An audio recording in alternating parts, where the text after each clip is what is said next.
Bueno, Fabricio, muchísimas gracias por tomar esta entrevista para TV Azteca.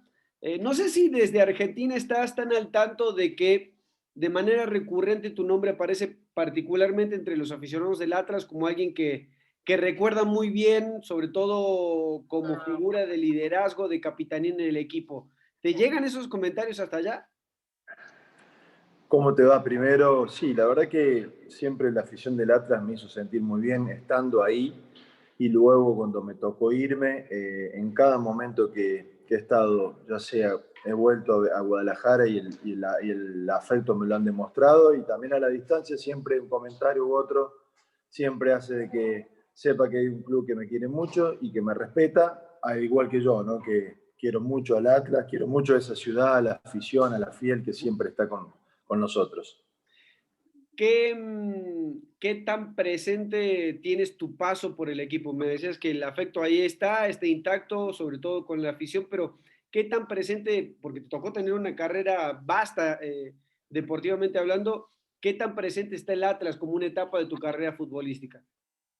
Fue muy importante porque no te olvides que yo saco campeón con Vélez y de la mano de Daniel Guzmán, que era el entrenador en ese momento, con la directiva, me vienen a buscar como uno de los jugadores claves para afrontar un problema de descenso. No era fácil mi decisión, la tomé, salió muy bien, pudimos zafar de un torneo que iba a ser muy difícil, salimos a flote y bueno, y en ese periodo de ese año que estuve, que después me toca irme, tengo los mejores recuerdos, me trataron muy bien y la realidad es que tengo un afecto muy, muy grande, los sigo por internet, hablo con personas de allí, estoy siempre enterado de lo que pasa en la vida de Atlas porque uno siempre en el fondo tiene la ilusión de algún día regresar a trabajar en ese club. ¿Con quién te quedó alguna familiaridad más cercana? ¿Con quién conservas amistad de los que tocaron convivir en esa etapa que tuviste con el Atlas? Bueno, con Jera Espinosa es uno, Chiquis García, Dani Osorno, con el Tripa, bueno, con muchos chicos de esa época.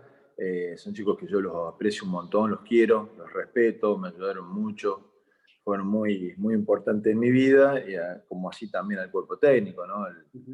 profe Bollo, Daniel, bueno, Mauricio, bueno, todos los que comprendían, los utileros, que los recontra quiero, son unas personas estupendas y todo lo que fue el club en sí, ¿no? Porque trataron muy bien a mí y a mi familia, porque socialmente siempre estaban ahí. Eh, Ahorita, ¿qué es de tu vida? Porque también se lo preguntan muchos, recurrentemente aparecen también ex figuras del Atlas, en este caso, en la órbita de nombres para regresar, como tú lo decías hace un instante, al equipo. ¿Qué está haciendo Fabricio Fuentes? Bueno, hace un tiempo ya tengo el carnet de director técnico y bueno, estoy tratando de enfocarme en tener una oportunidad donde puede y donde sea. Y bueno, luego detrás de mi familia, de mis hijos, de mis cosas que me permiten seguir adelante con la vida, viviendo en Buenos Aires de hace un tiempo, radicado aquí. Así que bueno, contento y esperando la posibilidad a una futura posibilidad futbolística que venga de la mano de alguna institución donde uno estuvo. De esas instituciones en algún momento ya tuviste algún acercamiento? Por ejemplo, aquí sería el Atlas, obviamente, pero por ejemplo en Argentina Vélez o en algún otro lugar de los que estuviste como futbolista, ¿ya has tenido alguna posibilidad de acercamiento para comenzar ya a ejercer tu nueva profesión? Sí, sí, el acercamiento está, hemos hablado, hemos platicado, como se dice en México, hubo muchas reuniones, solamente falta que se dé justo ese espacio, ese momento que tanto y tan difícil, que tanto queremos y tan difícil es. Entiendo que cada uno tiene sus tiempos en esta vida y bueno, hasta el momento sigo aguantando y no perdiendo las ilusiones porque la verdad que la espera siempre es larga, pero no quiere decir que no la siga esperando. Mauricio, hay una cuestión que hoy pareciera, me decías que estás al tanto de lo que sucede con el Atlas, hoy le toca atravesar un momento complicado, deportivamente hablando, económicamente seguramente va a ser muy difícil porque a raíz de la eliminación del descenso aquí en México, pero que sí hay una multa económica muy grande, pues el Atlas va a tener que pagar, no le queda de otra, ya no hay otro margen posible, o sea, el Atlas va a tener que pagar. Muchos refieren de que este equipo desafortunadamente año con año, aunque han venido jugadores de muy buen pie, jugadores que ya han tenido experiencias gratas en otros equipos, sin embargo, al Atlas le ha faltado liderazgo, algo que por ejemplo en tu caso personal, mucha gente te reconoció desde un inicio, desde que llegaste a incorporarte a los rojinegros. ¿Qué tan fácil en el mundo actual, en el fútbol actual, como desde tu punto de vista, qué tan fácil o complicado es encontrar líderes para afrontar situaciones como esta? A mí me da la sensación desde afuera, y te lo comento, de que hoy el jugador de fútbol está mucho más disperso y le es más difícil concentrarse en su trabajo, en su chamba, como se dice aquí en México, que lo que podía hacer en épocas anteriores.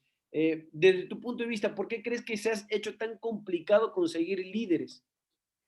Mira, es un tema que está sucediendo en muchos países, ¿eh? En Argentina también, yo hablo con muchos compañeros que están entrenando de fuerzas básicas y me decían justamente eso. Vos, Fabricio, vos sabés que no nace un central con ese carácter, no tenés un contención, un 5 un medio centro que pueda gritar, ordenar, los cuesta muchísimo formarlos, eh, no prestan atención, están dispersos, como vos decís, no es lo mismo que antes.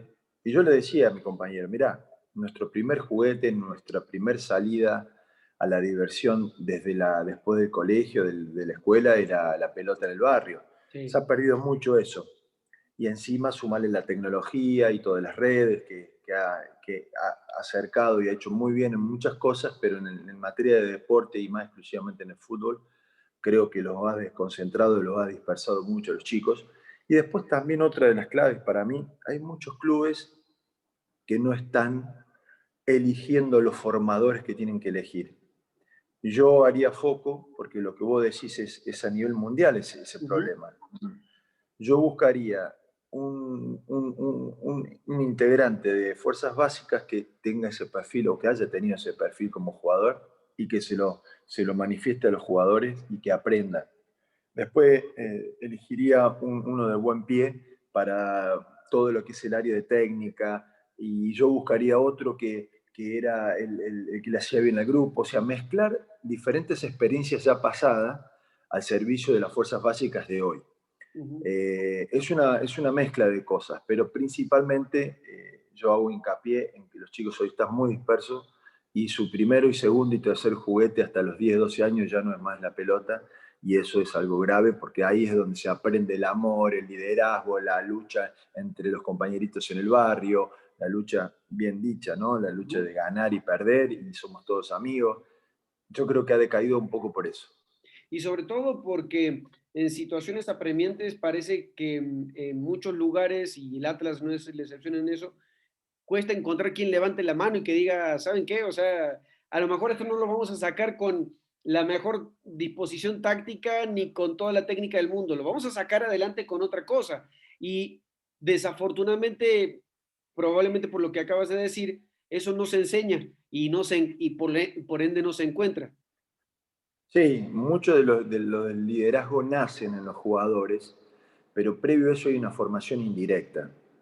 El que es líder ya viene con algo diferente, pero en la infancia, en esos juegos de barrio, de potrero, de amistades, de escuela, y después el formador, de la Ujú. manera que te lo va inculcando. Nosotros tenemos un formador como Grifa, Jorge Bernardo Grifa, en New Soul Boys, que se ha cansado de sacar chicos con ese tipo de cualidades y características. Y no es casualidad. Ujú.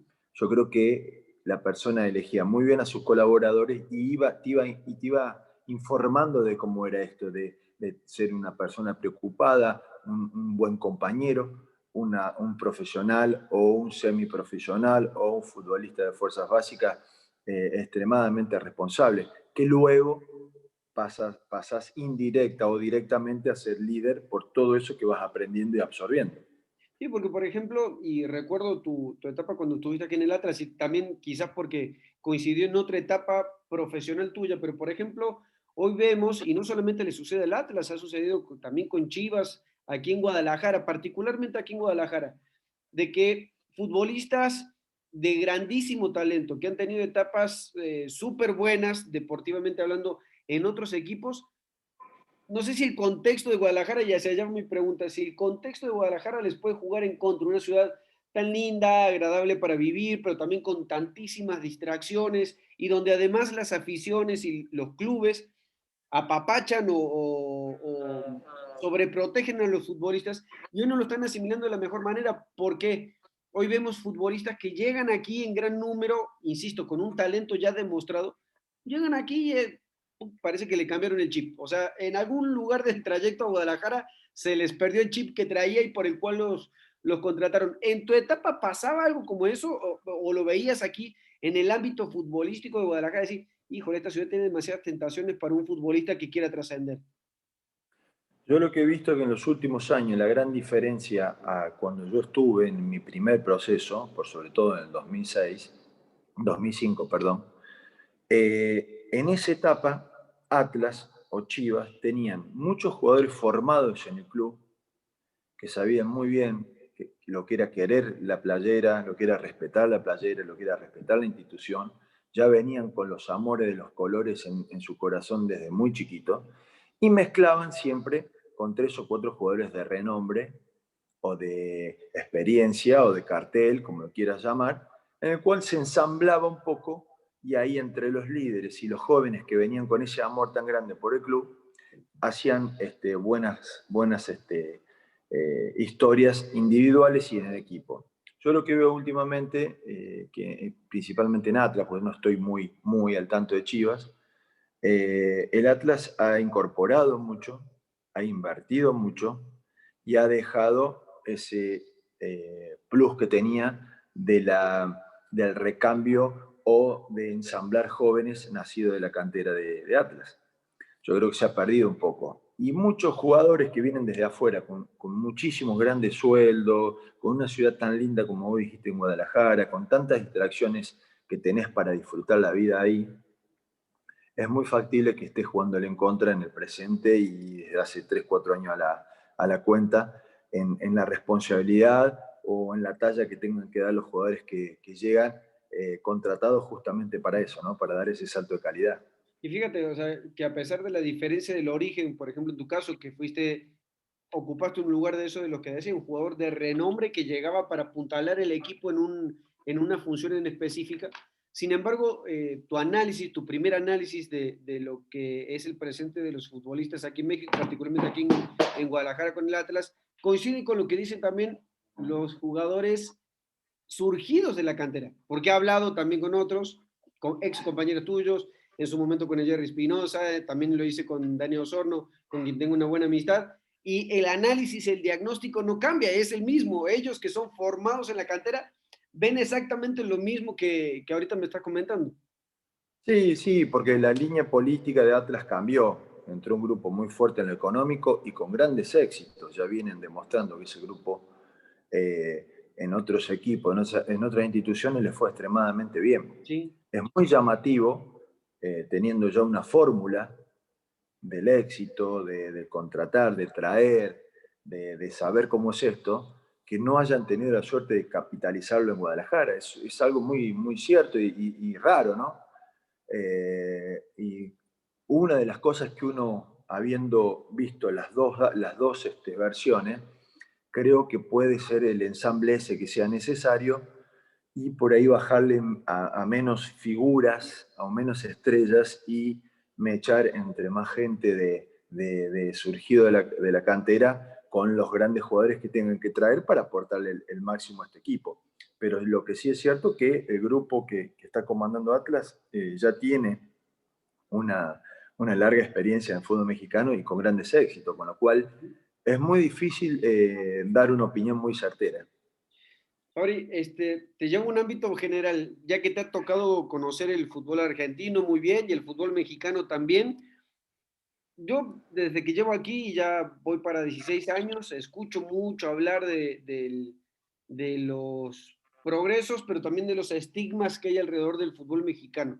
de por qué le ha faltado siempre un poquito, tantito para dar ese brinco de calidad que quizás por estructura sí pudiera dar. Hoy tienen un equipo como Tigres en la antesala de una final del Mundial de Clubes frente al Bayern Múnich. Sí, luce muy complicado, pero eso antes no se daba. Desde tu punto de vista, y mucho he escuchado, insisto, en el tema de la mentalidad, de trabajar esa parte, ¿eres de los que coinciden en ese criterio de que es nomás una cuestión de cambiar un chip? ¿O ciertamente hay algo que todavía ha provocado que México le falte tantito para dar ese brinco que quizás, insisto, por estructura ya tuvo que haber dado hace rato? Porque por estructura está muy por encima de fútbol o de algunas competencias, sin ir más lejos, que la Argentina, que en materia de recursos pues, es más pequeña que el mexicano. ¿Qué le ha faltado? Bueno, yo creo que, opinando un poco después de tantos años, yo creo que México tiene el dinero, tiene el aporte económico, tiene la estructura que necesitan los equipos para entrenar, para estar bien. Yo creo que eso está a un gran nivel, superior a todo Sudamérica, sin lugar a duda. Lo que sí no puede, tuvo un ascenso, tuvo un avance muy grande el fútbol mexicano de unos 30 años a la cuenta, en el cual vimos que cuando se metió en Copa Libertadores, cuando ya había un equipo en final de Copa Libertadores, cuando en el Mundial, por más que nunca pasó esa valla que tiene tan grande, pero jugaba mejor, que ganó una Copa América, vimos como un avance. Pero ese avance tuvo una etapa y ahora entró en una meseta. Yo creo que principalmente digo que Brasil, Argentina, puedo decirte que son fábricas de jugadores de fútbol, son países que fabrican jugadores de fútbol. Tiene mucho que ver ya la historia de hace muchísimos años que ya nacen con una forma y un perfil, ya está en el ADN. El mexicano es un gran jugador, tiene una gran técnica, pero no ha nacido con ese ADN. Y cuando vos no naces con ese ADN que te diferencia al resto, lleva un tiempo muy largo en cambiar eso que todos decimos, que es cambiar la mentalidad.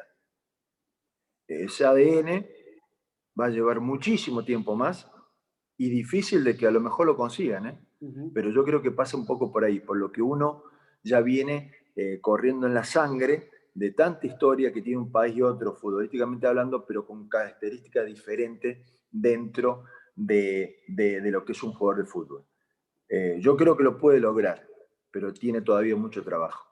Sí, porque vemos ejemplos de futbolistas, pero no son muchos, que les va bien. Ahí tienes al Chucky Lozano, en su momento de apogeo también estuvo el Chicharito, Andrés Guardado, que sigue estando vigente, pero son pocos, o sea, comparados con la gran maquinaria que uno esperaría que este fútbol pudiera generar por lo mismo, o sea, por la estructura, por la capacidad económica, por la misma facilidad que tienen incluso para desplazarse a otros lugares y que eso frecuentemente no sucede. Mucho probablemente pase por donde decís, por una cuestión de ADN deportivo que los otros u otras fábricas construyeron desde hace mucho más tiempo anterior. Totalmente, tenés muchísimos casos. Fíjate la cantidad de habitantes que tiene México, la cantidad de poder adquisitivo que tiene en el fútbol, la cantidad de buenos jugadores que tiene y no pueden lograr eso. Te digo un caso, lo del ADN. Uruguay, un país de 4 o 5 millones de habitantes, en Ujú. proporción saca más jugadores que la Argentina misma por tener un país de 40 millones. Sí, Ya nacen con eso, nacen con ese ADN que en el fútbol es difícil de crearlo o de conquistarlo, pero tranquilamente se puede llegar a lo que estamos hablando sinónima, en forma de sinónimo a ese ADN que ya trae cada uno, ¿no? ahora te llevo por un instante de regreso a tu etapa en Atlas y a algunos de tus compañeros. Ahora sí que para hacerlo un poco más alivianada a la plática, sí era Daniel Osorno, porque así se vende él, el desmadroso de ese equipo, el que echaba desmadre todo el tiempo, el bromista, el que siempre había que tener cuidado con él porque algo iba a hacerte. La verdad que Dani, aparte de ser un jugadorazo, era justamente lo que vos decís, una pieza clave dentro del vestuario, él, el Tripa Pérez, chicos con un humor, con Pero el una... Tripa Pérez de perfil más bajo. Sí, pero era muy pícaro por atrás de cámara, era el pícaro del vestuario, pero Dani Osorno, la realidad, tengo que reconocer que era muy divertido, siempre con mucha predisposición, muy buen compañero, un corazón muy blando, muy bueno, y que siempre nos hacía reír con todas sus aventuras y sus chistes y su impronta. Era muy clave para nosotros. Yo lo aprecio un montón a Dani, me parece una excepcional persona, y realmente en el periodo que yo lo tuve de compañero, tal cual, era ese el que armaba el desmadre, el que hacía reír a todo, el que unía al grupo, el que siempre estaba pensando por el bien del Atlas. Y la contracara, y corrígeme si me equivoco, es el Jerry Espinosa, pero no por mala onda, sino porque tiene un perfil mucho más serio, por lo menos públicamente.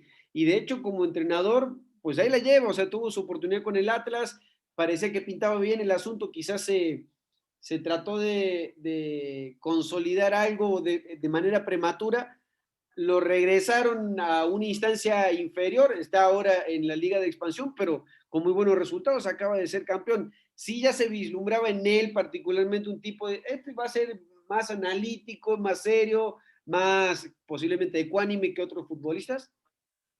Bueno, yo a Gerardo ya lo veía entrenador dentro de la cancha, era uno de los que siempre estaba en la mitad de la cancha, por supuesto clave en el centro, hablando, ordenando, muy temperamental, y aparte tiene una mentalidad europea. Ya lo veía cómo se cuidaba, lo minucioso que era, una persona muy estudiosa, y creo que como entrenador ha hecho lo mismo, por lo que he leído de él y demás, y que en alguna ocasión hemos hablado. Sí, sí, es tal cual lo que representa él, tiene mucha pasión por lo que hace, es muy analista de todo lo que hace.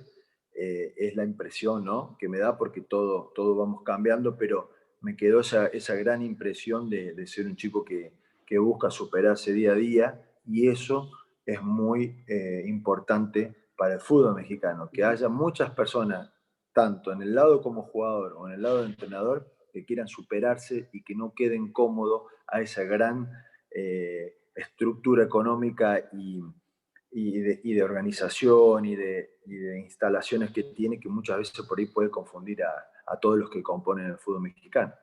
Fabri, rápidamente te lanzo algunas preguntitas y me va respondiendo, ahora sí que directamente, el mejor momento de tu carrera futbolística. Bueno, tuve varias, o sea, varias, tuve diferentes momentos, ¿no? Yo creo que mi proceso de mi segundo año en Newell's, cuando aparezco como canterano, tuve un año muy importante. El año que salgo campeón en Vélez, también ese año fue muy bueno de mi parte. El año que podemos salvar al Atlas del descenso, creo que fue un momento importante también en mi carrera. Y los años que estuve en España, tuve 2 años ininterrumpidos muy buenos hasta mi lesión, que la realidad tuve en un buen nivel.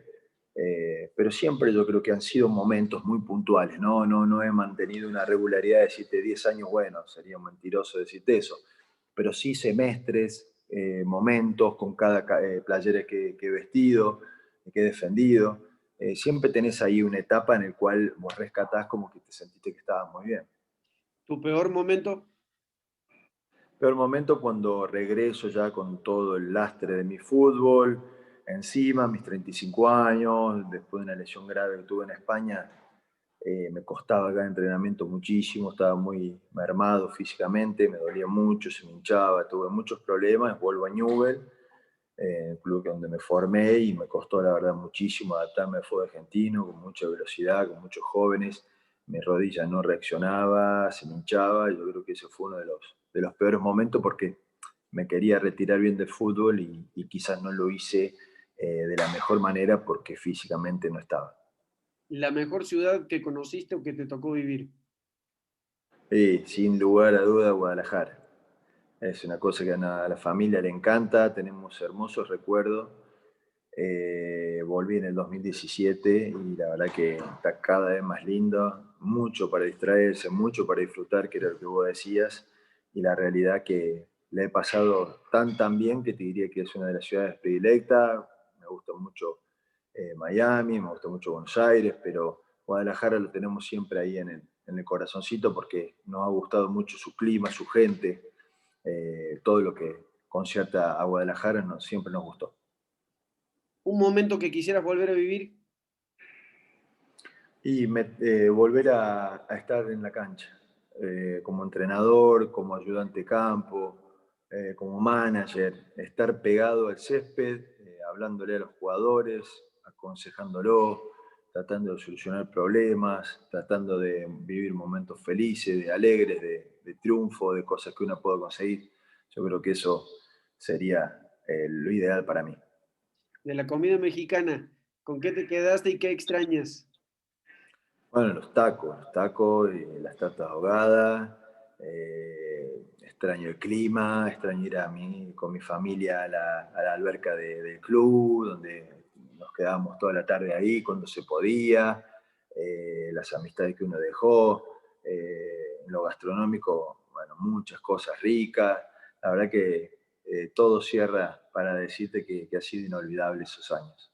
Fabri, te mando un fuerte abrazo y te agradezco que me hayas concedido esta charla para platicar sobre tu trayectoria, tus expectativas. Espero que pronto ya se consume lo que estás buscando, esa posibilidad de estar trabajando de cerca con un equipo de fútbol.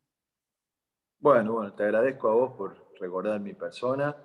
Me encantó la nota y siempre uno se siente más cerca cuando habla de un lugar donde uno estuvo muy feliz y que está muy agradecido de la Fiel, del club y bueno, de todos los que han rodeado al Atlas. Siempre es un lindo recuerdo.